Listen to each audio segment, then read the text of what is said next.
Oh, there we go. That will do nicely. Right. Okay. Ladies and gentlemen, a gentle reminder, if you could please leave no spaces in between you. We have got a lot of people to fit in. If there's a seat to your right, please shift one to the right. You see one there, for example. If everybody shift along one, we're trying to get as many people in as possible.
Make sure I don't run out of energy. Well, thank you very much. To improve with each one. Because I've used all my important questions, but I'm going to find someone else after asking them this. I need to go into more shows.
Well, good morning, good morning, good morning. Thanks again, ladies and gentlemen, for joining us for another packed event at Think 10. I don't think there are any seats spare, but if there is a seat to the right of you, please shuffle along. We've got lots of people standing and being very firmly in favour of regulatory compliance. I wouldn't want us to breach any health and safety or fire regulations. I would be mortified if that occurred. But thank you very much for joining us for this next conversation. Those of you who are here for the last one will know me. I'm Mark Littlewood, the director of PopCon, and we've got another great guest for you right now. Our new guest is a popular GB News presenter, darling of the party grassroots. I will actually provide some mathematical proof of that shortly.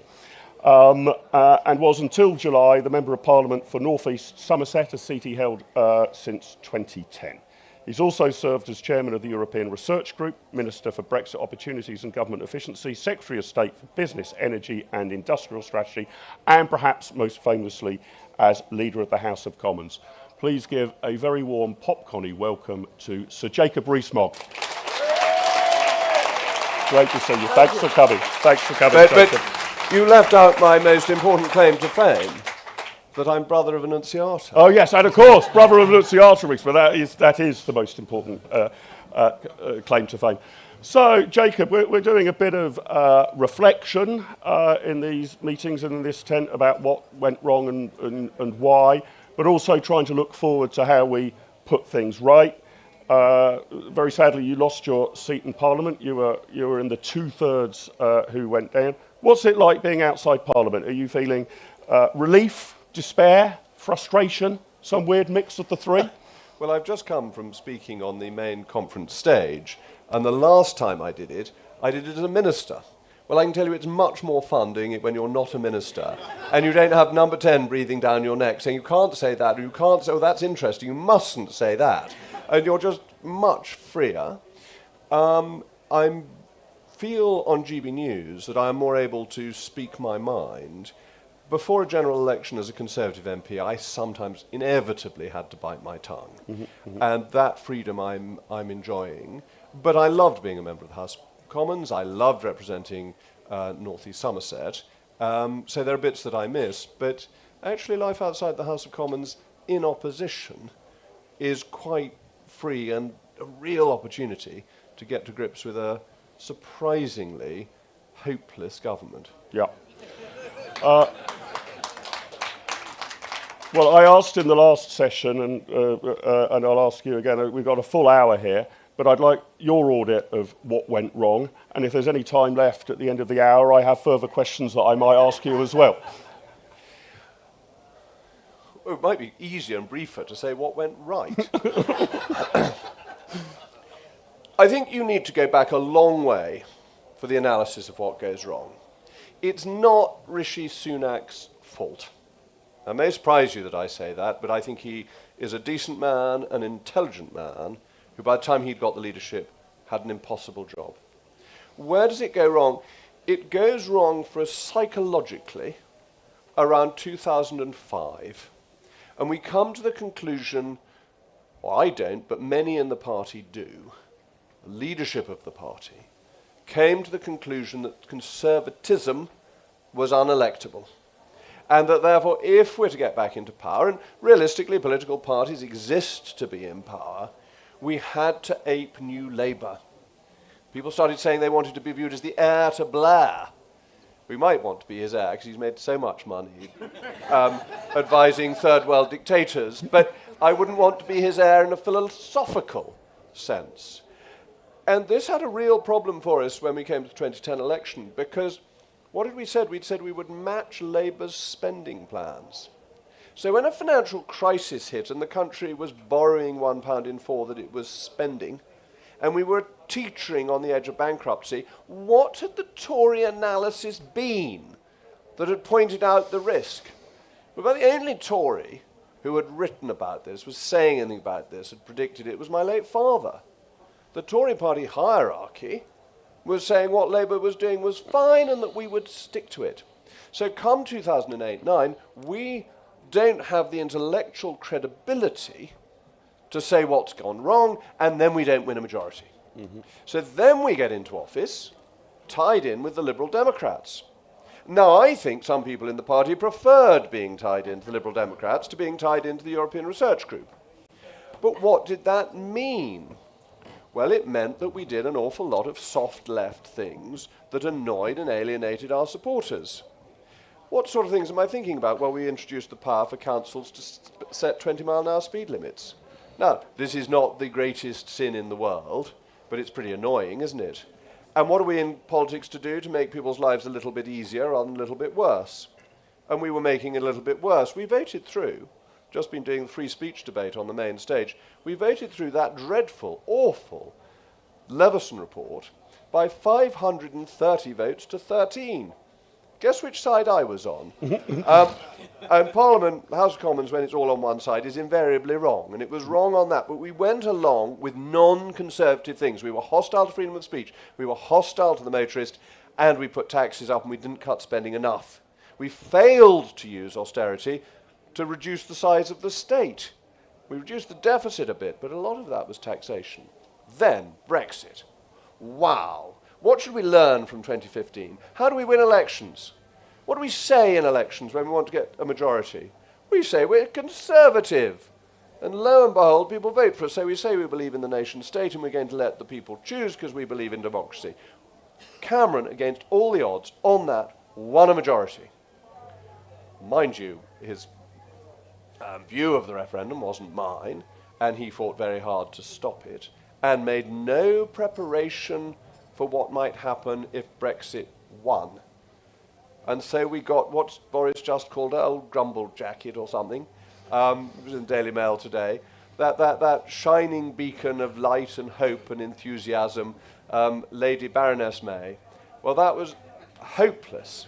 She didn't want to do Brexit, and we negotiated badly. So we get to 2019, having been in office for 9 years, not having really a conservative bone in our body. What was my department called? Business, Energy and Industrial Strategy. Hands up here who thinks industrial strategy is a conservative view of the world. No hands go up, not even my wife's, to put me on the spot. So we weren't doing conservative things. Boris gets in, delivers Brexit, we're hit by COVID. And then, now, this is interesting, because Keir Starmer manages to create the impression that Boris doesn't tell the truth and is partying throughout COVID, which was absolute lies. And now we know that it's Keir Starmer who is the freebie chief of chiefs and king of kings and lord of lords. I mean, he cannot see a freebie without grabbing it. 2.5 times more freebies than any other member of Parliament, over £100,000. And then we discover there was another, what it was, £16,000 of clothes that he had paid for by Lord Alley that he didn't declare. Let me assure you, this suit, all contributions greatly received, a thing will be going round at the end of the event, is paid for by me. So we had this extraordinary and successful attack on Boris by his political opponents, which Remainers in the Conservative Party went along with. They were the ones who were not willing to back Boris in the House of Commons. Then we go through umpteen prime ministers. That's why I say it wasn't Liz's fault, it wasn't Rishi's fault. We'd run out of mandate, we'd run out of the ability to do things because we hadn't actually been conservative in 2005. This is where reform starts now. This is where PopCon comes in, because we must learn from 2005 and 1975. To win elections, we need to be conservative. There is no point in being in power to be a little less left-wing than the Labour Party. Let them muck it up, and then we can come in and do things properly. There we are. I haven't taken the whole time, but Pretty good. I tried to be comprehensive. So look, I'm going to try and play a little devil's advocate here. I'm going to try. Although, thinking back to the coalition days, I remember speaking to somebody who was very close to David Cameron, and I sort of said, well, you know, how is it navigating a coalition? And he said, oh, the Prime Minister loves it. I said, well, why is that? Must be hard to get anything done. He says, no. You can go and have a discussion with Bill Cash and say, Bill, I'd love to do this, but Nick Clegg won't let me. I'm terribly sorry. And then an hour later, he can have a discussion with Nick Clegg and say, I'd love to do this, Nick, but Bill Cash won't let me. And you can sort of navigate your way through that. But the devil's advocate I wanted to put to you was, the Conservative Party has been an incredible election-winning machine. In fact, if you go right the way up to 1997, I think I'm right in saying only one leader of the Conservative Party had not become Prime Minister, Austin Chamberlain. And then, actually, we are in the bleak wilderness for a while and go through three successive leaders, William Hague, Michael Howard and Ian Duncan Smith, who don't make it. Mike Cameron say, this tilt to the centre and hug a husky and vote blue, go green. This was the magic elixir. Jacob had the sort of party he wanted between 1997 and 2010, and we got royally thrashed. Suddenly, under the cuddly, warm embrace of centrist Cameron, we returned to office. The Tory party is an amazing election-winning machine, but it also historically has been an amazing election-losing machine. So if you think, let's go back, not too far, 1831. Yeah. 1831, 1906, 1945, 1997, and now 2024, we are hammered. It happens to us because we are the natural party of government. We are usually competent when we govern. But when people get fed up with us, they get royally fed up with us and chuck us out in spades. I mean, think of the leader in 1831, that was the Duke of Wellington they were chucking out. I mean, it wasn't some old lightweight. It was and 1945, it was Churchill. So two of the great figures in our island story have managed to take the Tory party to crushing defeats. So the Cameron analysis, I would say he doesn't win in 2010. It's a coalition with a bankrupt country, a Labour Party that's been in office for 13 years, and everyone's fed up with. He wins in 2015 when he puts the referendum in and is promising to be Conservative. That is really fundamentally important. Theresa May in 2017 suddenly starts down this route of industrial policy and funny things, and her lead collapses against, of all people, Jeremy Corbyn.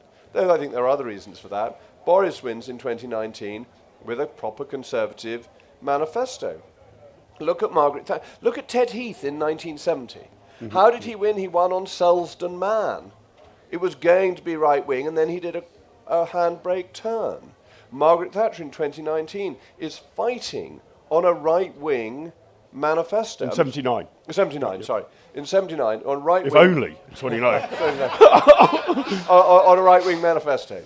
So you find that the Tory party tends to win when it is Conservative. 74, it loses twice, having aped Labour. 97, we lose heavily because we've completely lost our way. We're not doing anything. Cohen's hotline. Yeah. That was a good Tory message, wasn't it? That was one to set the pulse racing. And then in 2024, we'd just gone along with the blob, really. We weren't doing anything of any excitement. I thought Jeremy Hunt's budget in the spring could have been delivered by Rachel Reeves. There's almost nothing in it that separated it other than the national insurance, and that was discounted by voters because they thought it was an election gimmick. So I would disagree with your analysis because 2010 wasn't the success it should have been. Interesting, and you showed some sympathy to Rishi Sunak, but why do you think we get ourselves in that position then? If the record shows that being true Conservatives is the route to doing things, why in Rishi's speech to conference last year was his great idea to cancel a railway line and ban cigarettes? I mean, how does that thought process happen? Well, cancelling the railway line was a Conservative thing to do. Yeah, that's true. It was a ghastly waste of money and should never have been started and should have been stopped much, much earlier. And he was also going to make maths compulsory until you're 107. Which is very, very important, obviously. I cannot tell you how much that upset one of my children who doesn't much like maths. When I noted that it wasn't going to happen until 2035, there was a certain element of reassurance. So why do we get ourselves into this muddle? Why do we come to believe that consensus politics is where you ought to be. I think it's because it's easy and it's comfortable. And I think it's the society that politicians live in, that they're meeting people. And to be right-wing, you've got sometimes to be a little bit socially awkward. So somebody says to you at dinner, why aren't we a bit nicer to these poor refugees who are coming over in their boatloads? You have to say, we're not being nice to them because they are supporting organised crime. You can't just sit there and say, oh yes, it's terrible, isn't it? And why don't we just find a nice hotel room for them somewhere in Lincolnshire? That's just not the right way to push forward conservatism. But there is a really seductive quality of the British establishment that lures people into softening their views. I'll give you a specific example. Why I was very pleased that the late Pope banned Cardinal Cormac Murphy O'Connor from going into the House of Lords. I thought this was fantastic because the leader of the Catholic Church needs to be able to say things about truth that are quite offensive to the modern world. He needs to tell people there are such things as sin. But if you're sitting at the members' table in the House of Lords and you're talking to all these other very civilized people who don't really like to think about sin, you can't do it. You end up being absorbed by the British establishment. And conservatives must be suspicious of the establishment. We know it so well, we know why it's rotten. Very interesting, very interesting. Now, as a leading broadcaster for Britain's best news channel, Jacob, you're probably aware that the Conservative Party is going through a leadership election at the moment. What are your thoughts on that so far? I know that you haven't nominated any candidate. I don't know whether you might be inclined to at some future stage. But what's your audit of the campaign so far? And almost, I think it's more interesting that you haven't endorsed or nominated a particular candidate. What should we, the poor bloody infantry, be looking for in the next man or woman who will lead this great party? Well, I'm in the same boat as all the rest of you. I am part of the poor bloody infantry, to coin a phrase. I have no more influence and no more vote than any of the rest of us here. And that's part of the reason for not saying who I may support. I think when you are no longer an MP, it's pretty silly to pretend that you are still an MP. And you have to recognise that. I don't think the campaign's been very exciting so far. I don't think they used the summer to set the world on fire. Mind you, we'd probably got into trouble with the Greens for forest fires if they had, wouldn't we? I think this week will be interesting. What do we need? We need somebody who is conservative, who will remain conservative when elected and won't just tack to being conservative for the benefit of this election. We need somebody who is charismatic, because you win elections on charisma, as Boris showed us. You need somebody who is intelligent. The problems of government are complex, and you need somebody who can think these things through. And I think we have that in all of the candidates to different degrees. To some extent, I wish we could have an amalgam of them that would bring all of that together. It just occurs to me there may be somebody living quietly in Oxfordshire who's just written a memoir whose name is something like Cincinnatus. I think he's working at the plough at the moment, but charisma, yes, intelligent, yes, a proper conservative, pretty much. That's the sort of personality that we need to get in a leader, and I hope that one of the four remaining will step up to that particular position. Well, it's interesting that you say that it may not have been exciting so far.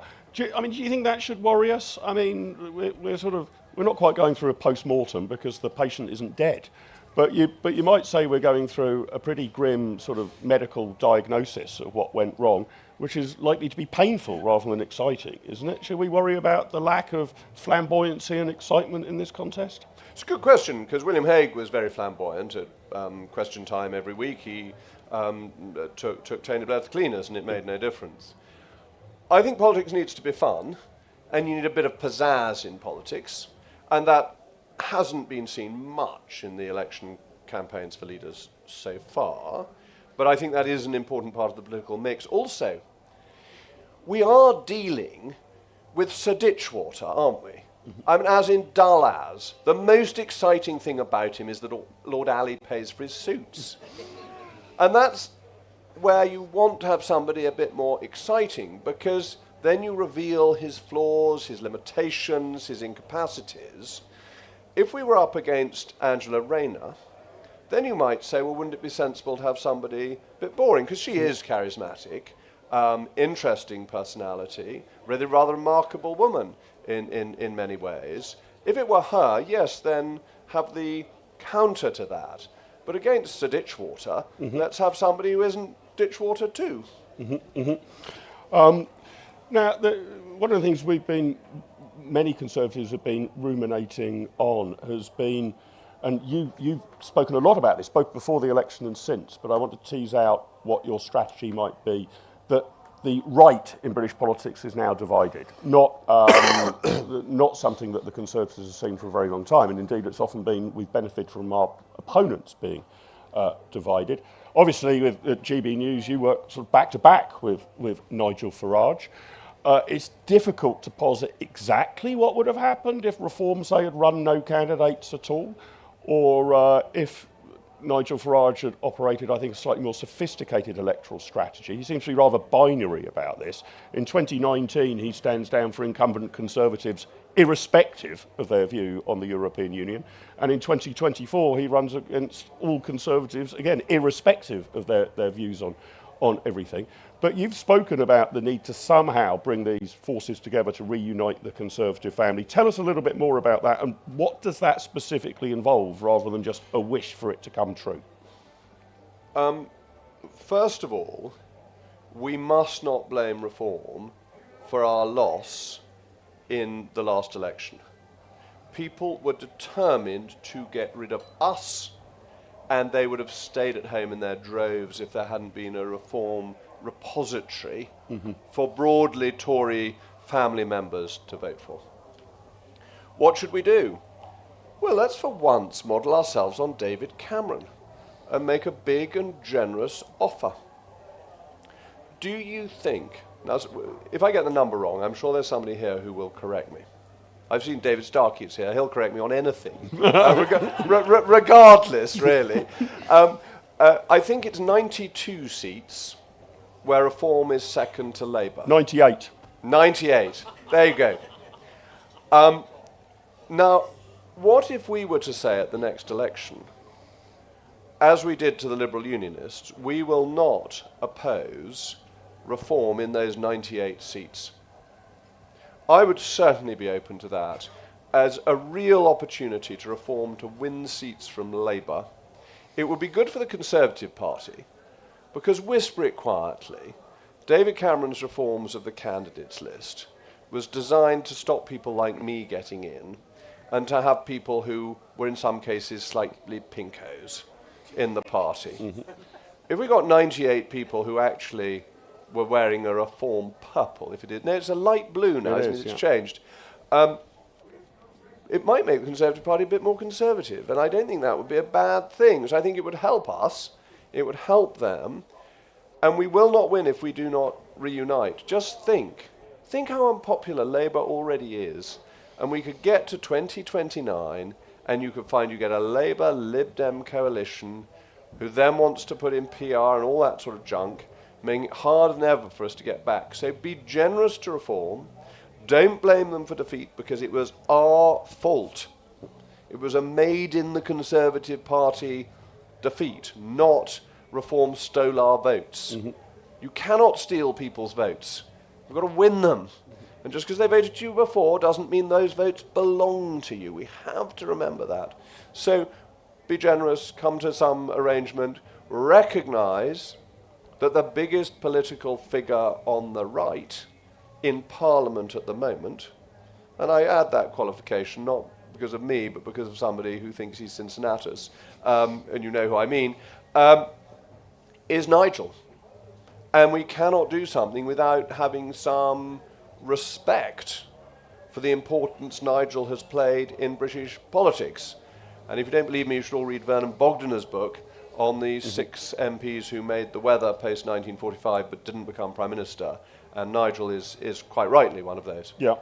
So this is intriguing. I mean, what I imagine will happen, I don't know, would you sort of get on with this now? Or might you take the view that some of the leadership candidates, particularly Robert Jenrick, has suggested, that if we can move the Conservative Party in a particular direction, you will render Reform UK largely irrelevant. And you could sort of see this perhaps over the history of its predecessor party, UKIP. You know, so that was all the pressure to hold a referendum, to get out. Once the Conservative Party had tilted that way, there wasn't a great deal for the Brexit Party to do or say in the 2019 election. Could that happen again? And you sort of have a sparring match between the Conservatives and Reform over the next couple of years. Then you sort of see, as we get closer to the election, whether the vote really is divided. And would your view here be, is this a generous offer by the Conservative Party or a unilateral decision? Or is there a quid pro quo by which we say, well, we'll pull out of these 98, but if Jacob's going to run again in North East Somerset, we expect you to do the decent thing and endorse it has to be a discussion and an agreement. It can't just be a unilateral offer. And bear in mind, I'm not a member of Parliament. I am a commentator, effectively. So I'm discussing things that I think are ways of doing it, rather than saying what I would advise a leader of the party to do in the next few weeks. I wouldn't do anything immediately. I think there is time, but I would encourage a new leader of the party to start having the occasional dinner with Nigel and with Richard Tice and with the leading figures in Reform, just to build a personal relationship, some element of trust, and look to do something at the general election. Can we just ignore Reform and think that they'll go away? You're quite right, the Brexit Party went away, but Brexit happened. So its objective had gone. Reform has a much bigger objective than that. And our own supporters in July thought we were useless. I imagine all of you knocked on doors. Even the people voting for us weren't doing so with any enthusiasm. And the reason the Conservative Party has been around forever and has survived forever is because it's been willing to adapt. The fact that Labour is doing appallingly at the moment is not yet redounding to our credit. And I don't think it will, because people completely stop trusting us. Is there anything that any of the 4 leaders can say on immigration that anybody is likely to believe who isn't a paid-up member of the Conservative Party? Because we said it all before, and we didn't do it. And so the loss of trust has been very corrosive and has left the pathway for a new party to enter in. So you could take a risk that Reform just evaporates, that Nigel gets appointed to be fly Air Secretary Force of State One. for Commerce for Donald Trump or whatever it is. Or you could say, how do we work this out so that at the next election we're in the best position to win? And I would take the perhaps more cautious route of recognising that Reform is a reality and that we need all their votes. We don't just need 30% of them or 40% of them. We need all of them to come back to the Tory family. And I think we're more likely to do that by working with them rather than by thinking we can just, so to speak, steal our own clothes back. Interesting. Well, I think worst but most amusing experience of canvassing during the last election was actually in a seat we held. I was quite relieved by that. But we were only knocking on doors of people that we had identified as having voted Conservative in 2019. And I was quite heartened by the response on the doorstep. Seemed to be holding up reasonably well, adequately, and it was a very safe seat, so we thought we might hold this. And I'd come back and say, well, Mr. Smith, leaning in our direction, not certain. Mrs. Smith, certainly in our direction. And the chap with the clipboard would note all of this down, and there was another person canvassing with me who came back and said, well, actually, Mr. and Mrs. Wilkins at number 18 are actually members of the Conservative Party. So the chap with the clipboard said, oh, well, I'll put them down as Reform then, on voting intention. So we do need to somehow rebuild all of this, I think. I want to ask you a bit about the policy prospectus, Jacob, that we should run on. As you know, the PopCon proposition is that the Conservatives, when we next return to government, need to completely overhaul the present Blairite institutional infrastructure of the UK, return to a proper, simple, straightforward view of democratic parliamentary sovereignty. And whilst this might not be the issue on the doorstep in any given seat, it is a prerequisite to achieving Conservative ends. So for all of you said about, you know, the Cameroons and Rishi and all of the rest of it, it does seem to me that if we accept the Blairite constitutional inheritance, a Conservative government trying to achieve Conservative ends is an exercise in pushing water uphill. And an awful lot of the quangocracy and bureaucracy needs to be unravelled, disentangled. I'd go through all of the list of quangos, and I think they should either be nationalised, abolished or privatised. You tick one of those three boxes next to them. Do you agree with that, or do you think we should be making a more just sort of retail offer about taxes are too high and we'll get them down and we're going to have a more efficient border force and the rest of it? And we'll give some more money to pensioners and all that. Yeah. We were, in many ways, in office but not in power. And this is the uncompleted work of Brexit. You see, all these quangos made sense when we were members of the European Union, because it was the European Union that made the laws. So Natural England was plugged in to the European Union's lawmaking. The Environment Agency was plugged in to the European Union's lawmaking. We took away the plug socket, but we've left the plug.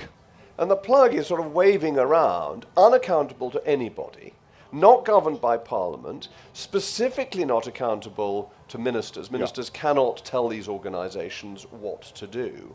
And so they go on making laws, which are then adopted by the courts because they've been given the power to do it. And ministers take the blame. And part of this was our fault. We set up the NHS England thing. It was a completely stupid thing to do because the government kept on getting the blame for failures of the National Health Service but had no power to change it. So you go to ministers and say, my constituent needs this drug, and he'd say, well, I'll try and lobby NHS England or NICE or whoever it is. We abdicated responsibility. We've got to take it back. We also have an interventionist court. We need to go back to judicial review being based on the Wednesbury principle of complete irrationality, that no reasonable man could make this decision, and allow much more ministerial discretion. Why?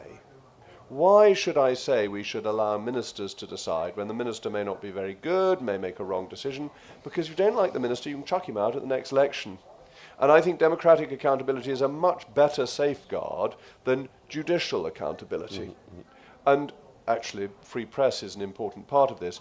We need a fundamental reform. We need to come out of the European Convention on Human Rights, because although it's not strictly binding in domestic law, it is binding on servants of the Crown, because the Crown subscribes to international law using the prerogative power, and therefore international law rests upon them, even if it's not justiciable in our courts. So the civil service says, Minister, you can't do that, because the government signed a treaty saying you won't do it.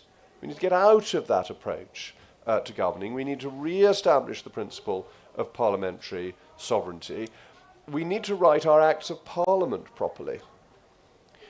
Priti Patel is one of my heroines, because when she wrote her Borders Bill, the normal form was to write a broad bill with lots of secondary powers. And the business manager said to her, don't do that. Write a bill with all the powers written into it. Because the judges can unpick secondary legislation, but they can't unpick primary legislation. And so write proper bills, say what you're going to do, take the quangos back into ministerial control, close an awful lot of them because they're a terrible waste of time. UKRI, UK Research Institute, was spending about £20 billion a year when I was Secretary of State for Business. I had no control over how any of that was spent at all. And they were giving it to organisations they've just stopped promoting our membership of the European Union.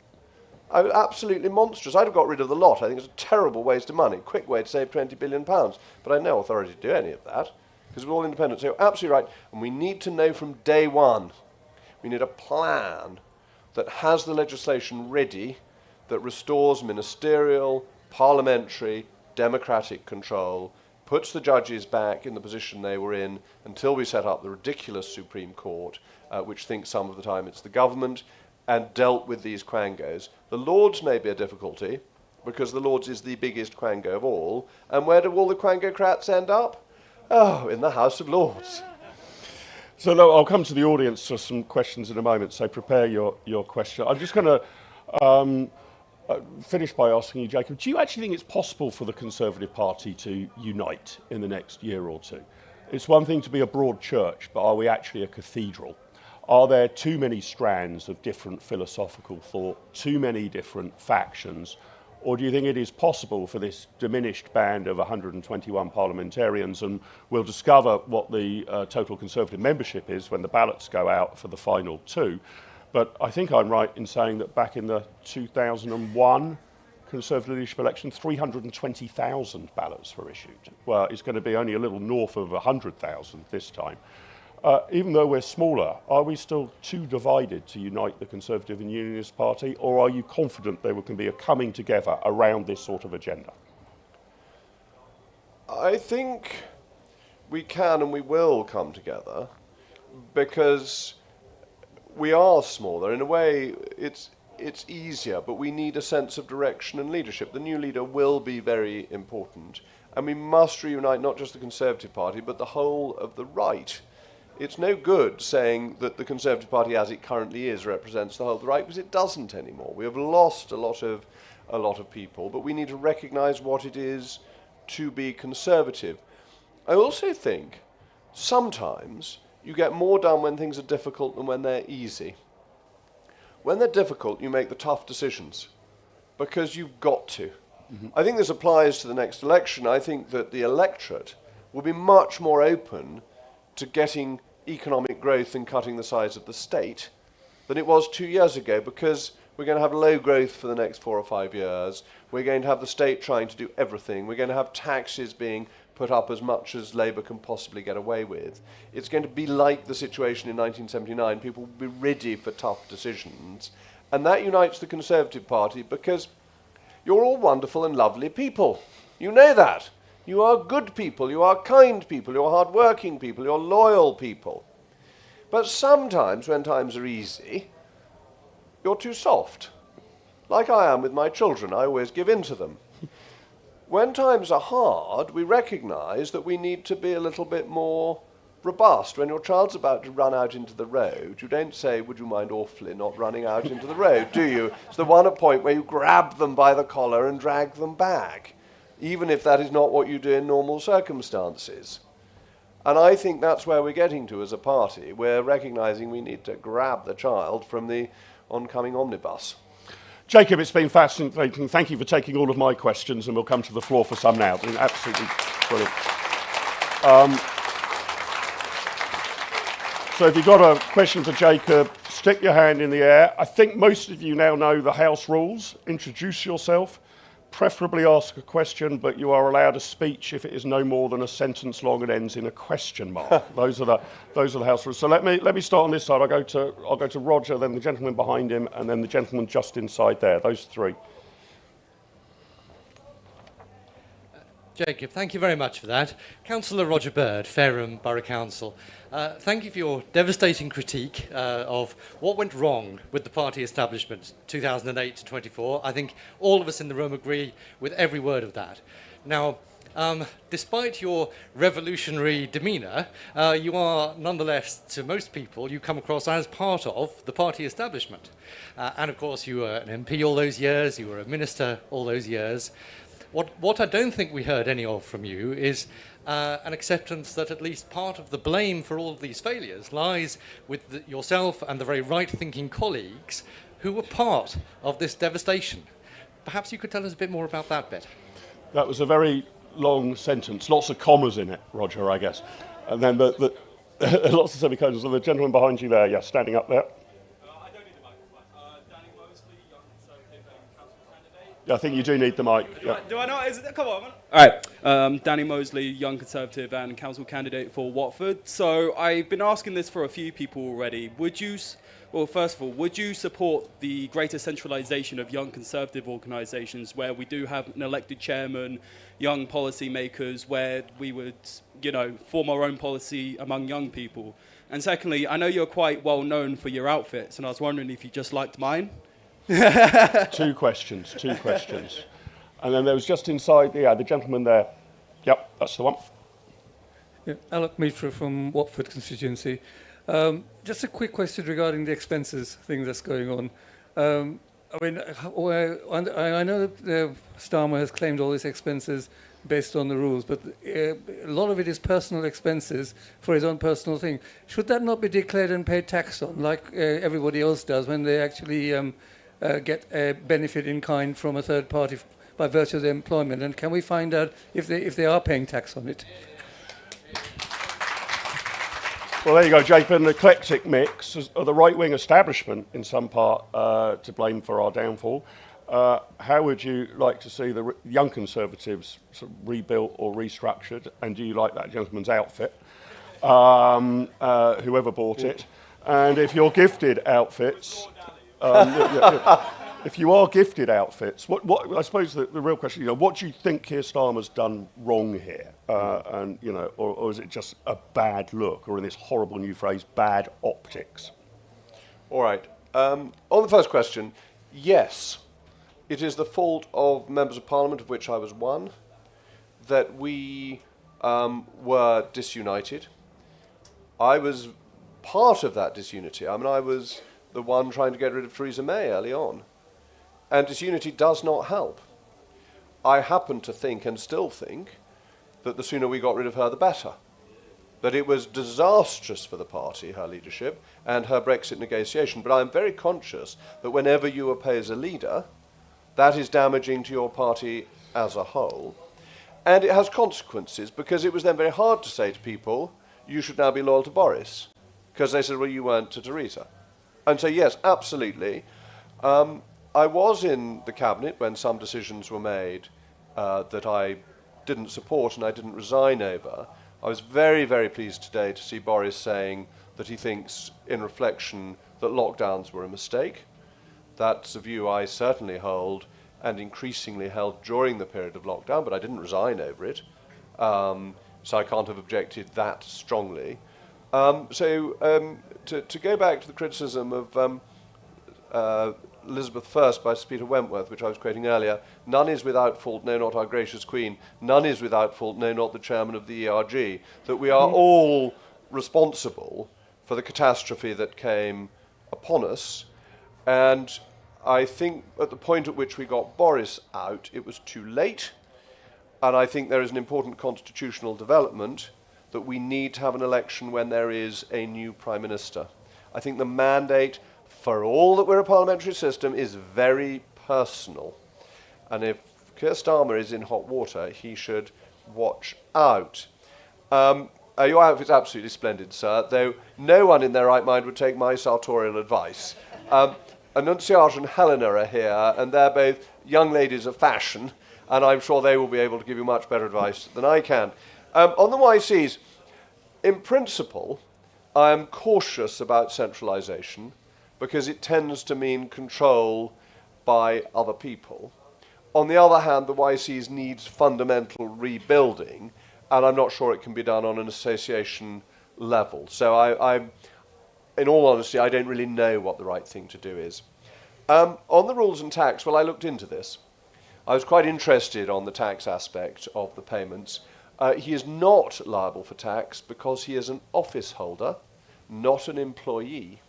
And benefits from third parties to an office holder are not taxable. So when you tip your dustman at Christmas, say to him, can I just check you're an office holder? Because then he doesn't have to pay tax on it. That's extraordinary. So office holders can avoid inheritance tax? No. You just get... No, office holders... No, because inheritance tax is from the person who dies, not from the person who gives to you. Yeah, I'm just working out whether Keir Starmer's multi-millionaire brother on his deathbed could gift Starmer No, £1 he million. can't, because the tax is paid on the estate of the But brother. you give it away just before you die. I wouldn't be able to get around that. If my father gave me a large amount of money and then That dies, is a really interesting point. and then dies, within 7 years. If you make a donation to an office holder, it is not liable for inheritance tax. Yeah. But as was found when donors to the referendum campaign, for the Out campaign, were subject to inheritance tax because it wasn't a political party. It's a very interesting question. Before you start giving money to... Do you know they used to do this in ancient Rome? That Cicero kept on being left money by people who admired him. I so wish this would come back in the UK. Anyway, if anyone was thinking of this, Jacob Rees-Mogg, I'm sure your executors can find me. But to the broader point of what has he done wrong, he's been greedy.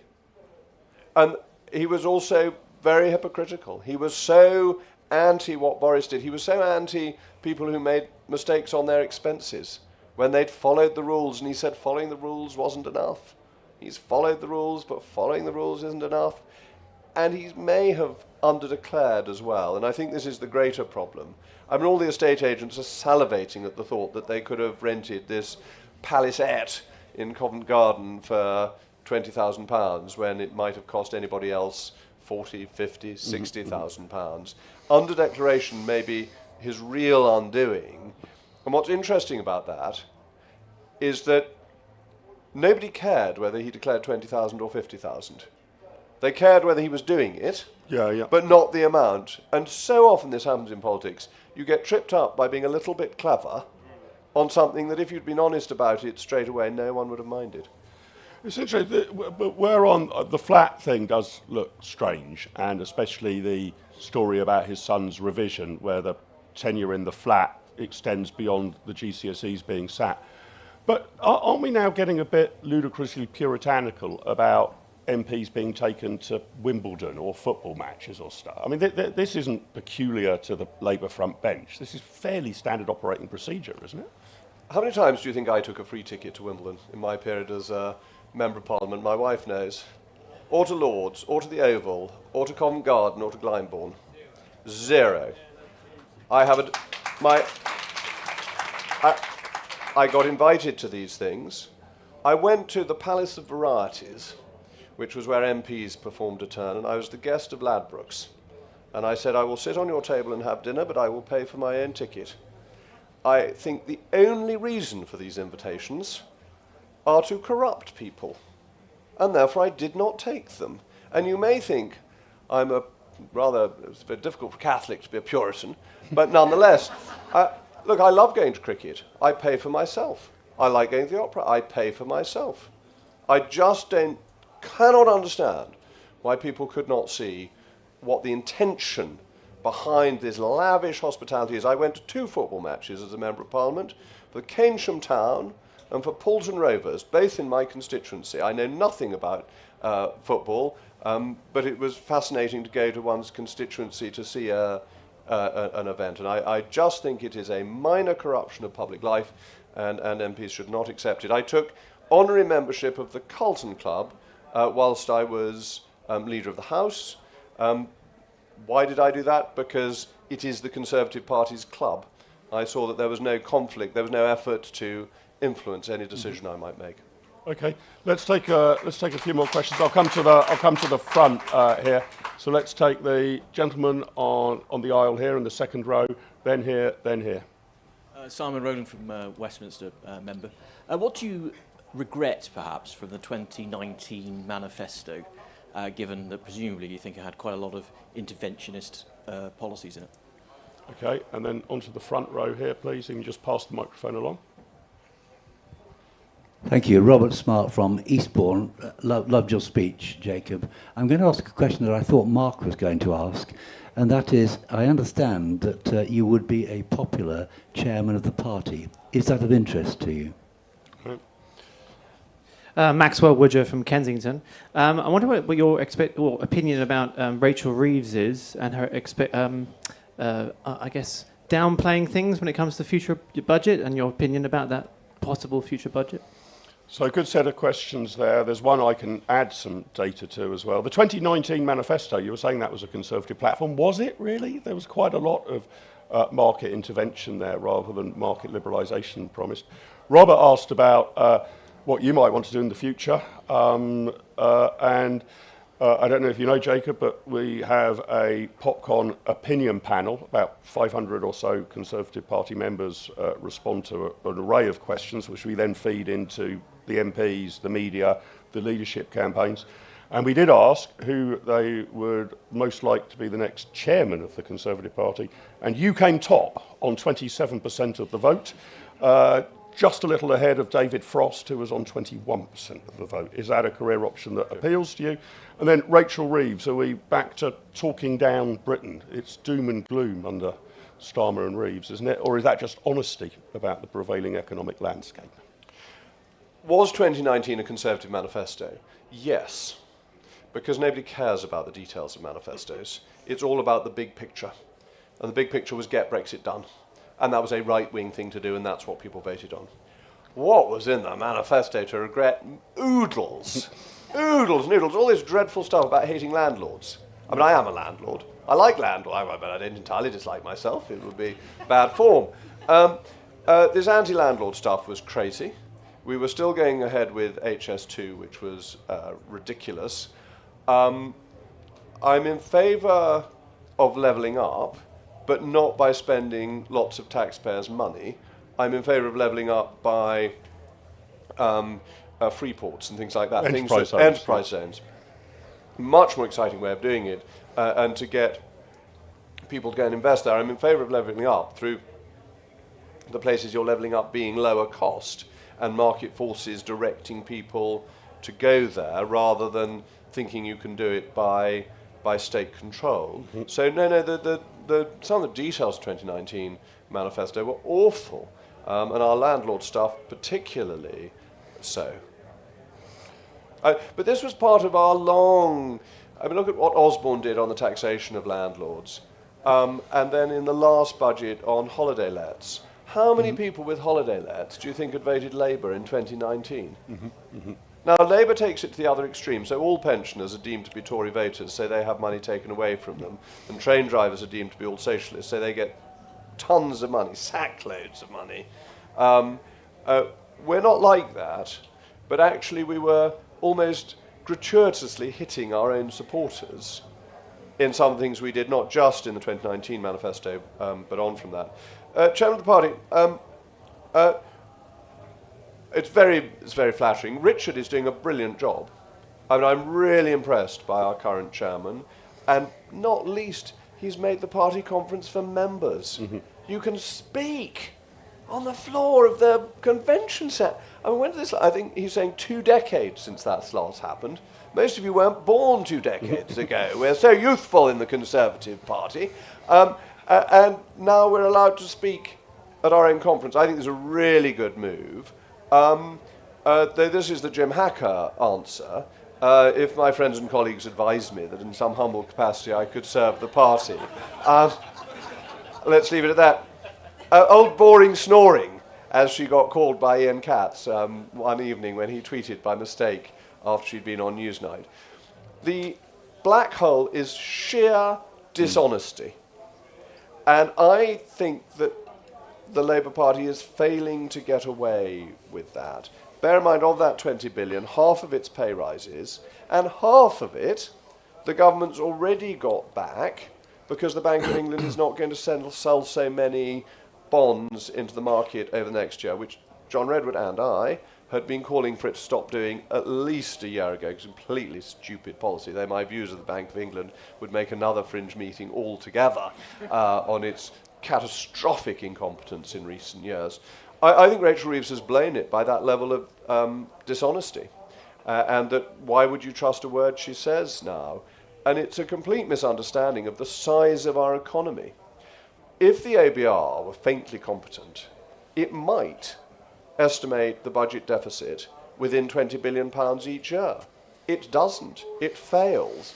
And therefore 20 billion is not a figure you can hang your hat on. It's simply not reliable. And the Chancellor should be reliable. The Chancellor should at least appear to be straight. Maybe a politician could never quite manage the absolute reality, but the appearance To throw away that appearance as Chancellor within your first few weeks, I think was a really, really silly thing to do. And I mean, Jeremy Hunt, to give him credit, always appeared and always was straight as Chancellor. He didn't always do things that I agreed with, but nobody could say that there was a man who was cheating with the figures. The intriguing thing here is that, on average, the OBR forecasts are out by 30 billion. So the average error is greater than this supposed black hole. But do you not think that this rather confected 22 billion number, I mean, they should actually be straighter with us than that the public finances are in a much deeper, poorer state over the long term. Debt has now surpassed 100% of GDP with accrued liabilities, especially around public sector pensions and indeed the state pension, which we don't know how we're going to pay for. Being worried about this 22 billion is, as I've said on GB News continually, this is about the same, this is like being worried that your house is burning down because you've left a £5 note down the back of the sofa. The actual challenge that faces us on the public finances is enormously greater than 22 billion over the longer run. The challenge to the public finances at the moment is disastrous.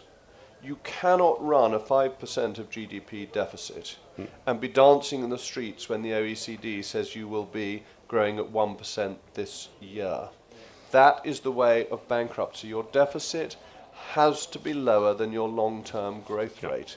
That is not going to happen in the foreseeable future, long-term nominal growth rate rather than real growth rate, just to be clear. But as inflation's come down, even if you add inflation to the 1%, that's 3%, deficit 5%, it just isn't going to add up.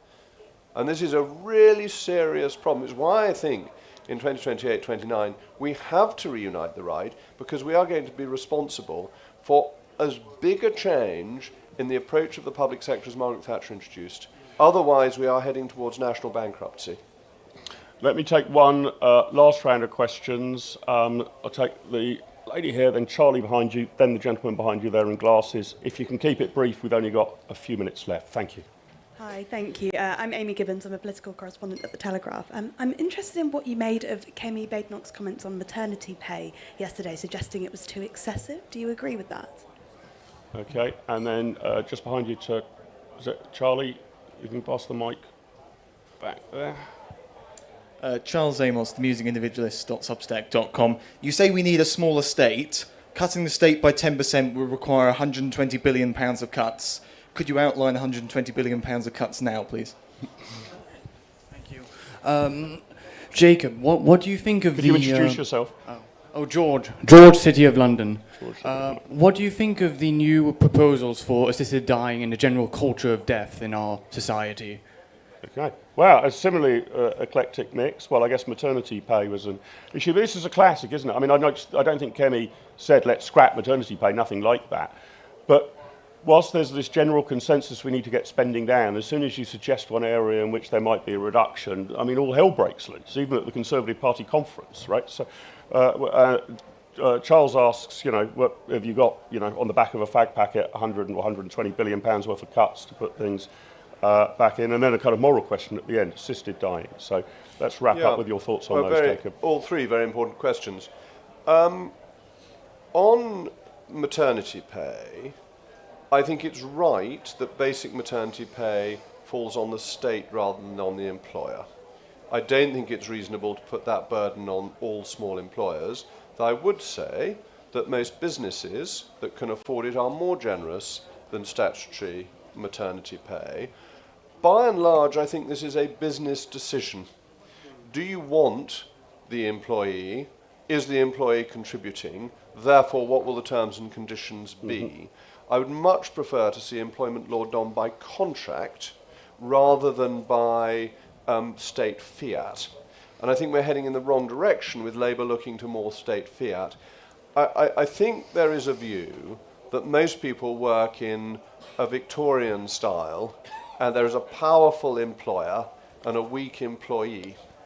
My experience in business was that we were desperate to get good employees and were falling over ourselves to give them terms and conditions that they would like. This was in financial services, which I accept is quite a well-paid part of the world. But people working for Tesco's has to have a package that makes people want to work for Tesco's rather than for Sainsbury's. And they offer benefits that are more generous than statutory minimums to achieve this. So I'm in favour of this being business decisions and less state involvement. Do I object to the state setting an absolute minimum? No. Though I do think it's very odd that people who've been on maternity leave for a year clock up their holiday whilst they're on maternity leave. That's right. And I don't think that is fair on employers. 120 billion of cuts. When we were raising national insurance, which I opposed, but Boris Johnson was going along with it, and three of us in the cabinet opposed it, Kit Malthouse, Liz Truss, and me. And he said, well, can you find savings in your department? And I was then leader of the House, which wasn't really a department. And I said, well, we can simply stop this nonsense of spending 10 to 20 billion pounds on restoration and renewal to turn it into a gin palace. There's a very big savings. So where do you go for your savings? First of all, I mentioned the 20 billion pounds spent on UKRI. We have to look at our welfare budget. We cannot get this level of savings without dealing with the welfare budget. We are spending too much. I would look for a long-term saving in switching. It has a short-term cost but a long-term saving, switching civil servants to defined contribution from defined benefit pension schemes. I think that's absolutely essential for long-term prosperity. I would reduce further, though it's not an enormous amount, our overseas aid budget. I would use it purely for emergencies, though I might be tempted to use some of the money for a long-term sovereign wealth fund to invest in these countries to get a long-term return, which we do a little bit of through the CDC, but nothing like as much of. The NHS. The NHS, we are spending more and more and getting less and less out. That is a real problem. The Darzai report, and Lord Darzai is a very serious and impressive individual, but the Darzai report is more of the same. We cannot afford more of the same. So we have to look about how do you welcome in alternative sources of cash to the NHS.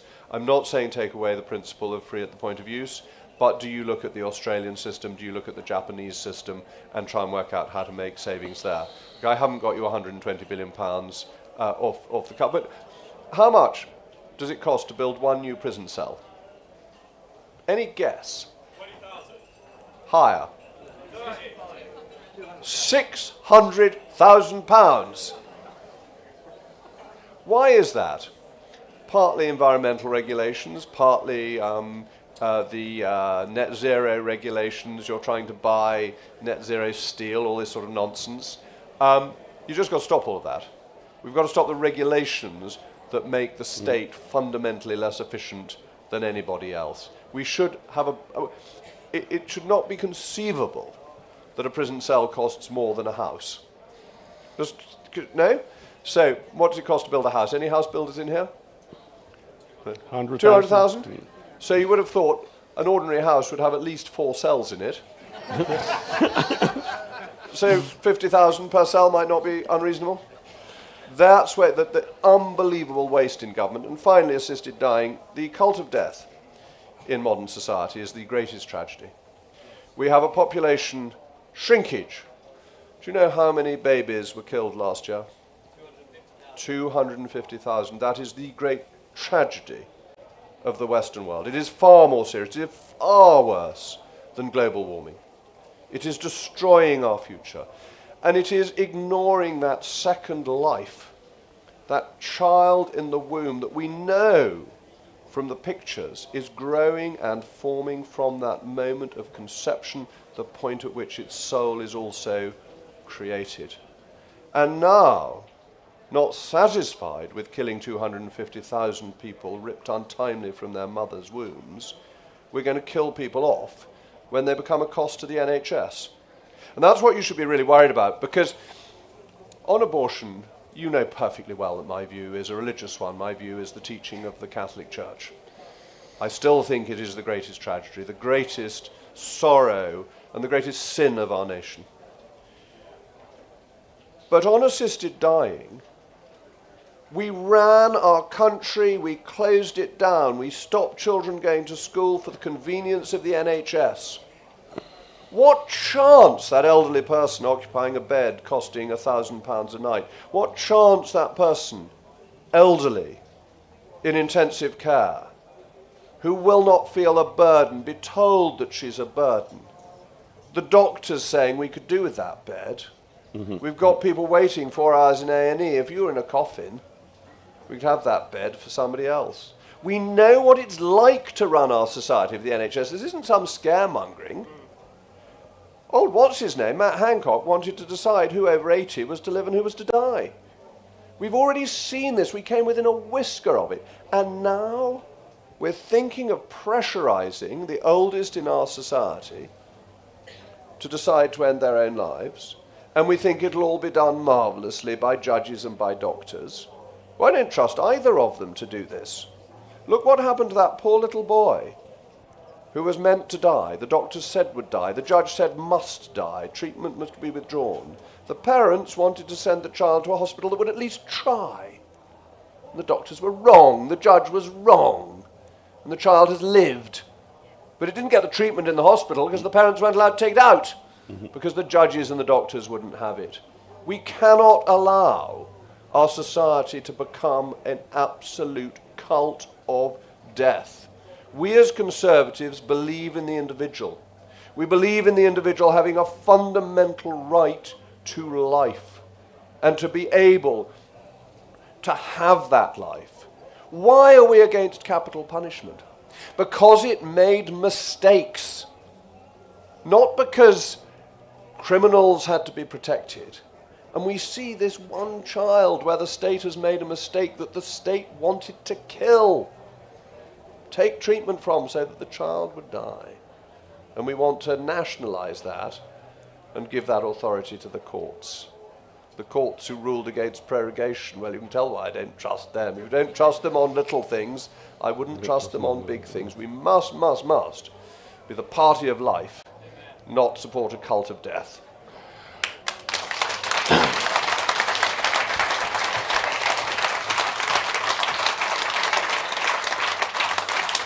Jacob, it's been a fabulous hour. Thank you so much. We've covered so much ground. Thank you to all of you in the audience for contributing. Sorry we couldn't get to all of your questions. Jacob, we wish you well as a broadcaster in a possible return to frontline politics, and who knows, perhaps as the next chairman of the Conservative Party as well. Let's hear it again for Jacob Rees-Mogg. Jacob, thank you very much indeed.